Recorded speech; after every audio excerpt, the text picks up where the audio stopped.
Manna, August 2nd. O come, let us worship and bow down. Let us kneel before the Lord our Maker.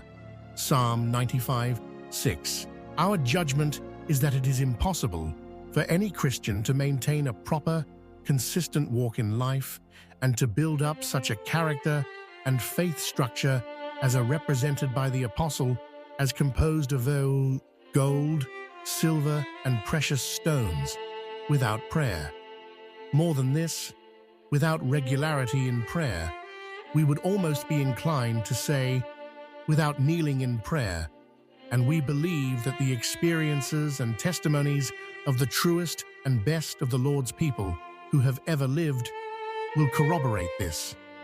Reprint 2501. Welcome back to the Deep Dive. Today, we're doing something a little focused, taking a real shortcut to some deep insights. We're looking at just one source, an entry from Daily Heavenly Manna, August 2nd. And our mission really is just to unpack what this text is saying. It's got a very strong viewpoint on, well, a core spiritual practice. It kicks off with Psalm 95, verse 6. O come, let us worship and bow down. Let us kneel before the Lord our Maker. Yeah, and what's striking, I think, is how quickly it gets to a pretty strong judgment. It doesn't really hold back at all. The text just states, flat out, it's impossible for any Christian to maintain a proper, consistent walk in life and to build up such a character and faith structure, like the Apostle Paul talks about, the gold, silver, and precious stones, without prayer. Wow, impossible. That's a very strong word.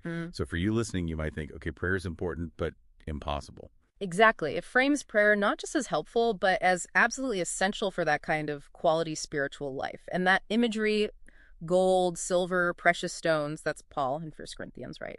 It's about building something that lasts, something with real substance. Something that endures testing, like fire. Precisely. Unlike, wood, hay, stubble, which just burn up. So the source is saying prayer is the bedrock for building that kind of resilient, lasting character. Okay, so it's not just about having faith, but about the quality and resilience of that faith forged through prayer. But then it gets even more specific, doesn't it? It doesn't just stop at prayer. Right. It highlights the importance of regularity in prayer. That's a key distinction, I think. Moving beyond just praying when you feel like it or in a crisis. Regularity, so like a discipline, a habit. Yeah, exactly. Like any skill or even physical training, consistency builds strength over time.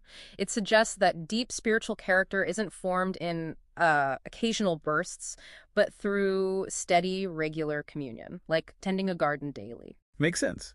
Consistent effort yields results. But then the source adds another layer, and this is where it gets really interesting for me. It says, we would almost be inclined to say, without kneeling in prayer. Right. It points to a specific physical posture, kneeling.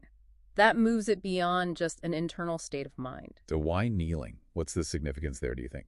Well, historically and cross-culturally, kneeling is often a posture of humility, of reverence, submission, surrender. It's a physical embodiment of acknowledging something greater than yourself.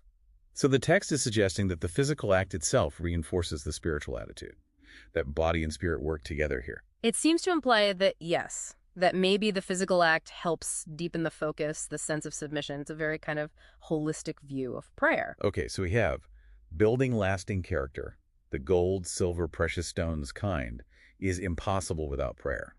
And then specifically regular prayer.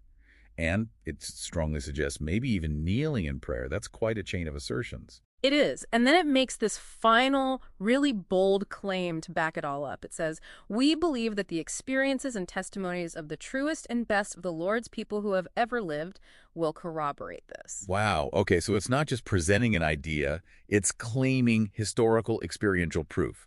It's saying, look at the most devoted people throughout history. Their lives support this view. Exactly. Which really raises a question for you, the listener, doesn't it? Is this source claiming a kind of universal spiritual principle here? Not just a suggestion, but something validated by generations of deep spiritual experience. That you can trace this connection between consistent, physically expressed prayer like kneeling and profound spiritual character through history. That seems to be the implication. That it's not just a matter of personal preference, but maybe something more fundamental. It connects the tangible act, the consistent discipline, directly to the quality of the spiritual build. So the takeaway is pretty direct. This August 2nd entry from Daily Heavenly Manna presents a challenging case. Real, lasting spiritual character requires prayer, regular prayer, and perhaps even the physical act of kneeling. Yeah. It argues this isn't just theory, but backed by the lives of the faithful. Indeed. And it leaves you to ponder, what does this very specific, historically argued connection between physical devotion, consistency, and spiritual depth mean for us? Is there something essential in that disciplined, embodied practice that maybe we overlook sometimes? Definitely something to think about.